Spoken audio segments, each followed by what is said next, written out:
মধ্যে বসিয়েছে। এই টাকাগুলো পাচার হয়েছে বাংলাদেশ ব্যাংকের অনুমোদন দিয়ে, এবং তার মানে বাংলাদেশ ব্যাংকের দুর্নীতিবাজ কর্মকর্তারাও জড়িত। তারা কোন সাহসে এখনো আমাদের টাকা দিয়ে এই সিরুমে বসে বসে বড় বড় গলায় কথা বলে? তারা হচ্ছে বড় চোর। কথা আছে না, চোরের মার বড় গলা, তারা হচ্ছে বড় চোর। আজকে আরিফ সাহেব, আপনি মনে রাখিয়েন, আমাদের টাকা দিয়ে আপনার সংসার চলে, বেতন চলে, কিন্তু আপনি আমাদেরকে উগ্র করতেছেন, আমাদেরকে দুষ্কৃতিকারী বলতেছেন কেন?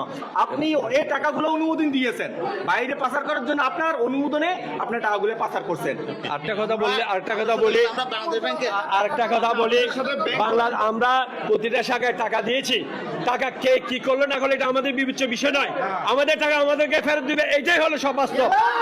সুতরাং ওখানে কে কি বললো না বলে আমাদের দরকার নেই। আমরা কারো কোনো প্রতিপক্ষ না, আমরা কোনো গোষ্ঠীর না, কোনো দলের না। আমরা আমাদের টাকার জন্য, আমাদের ন্যায্য পাওনার জন্য আমরা আন্দোলন করতেছি। ধন্যবাদ সবাইকে।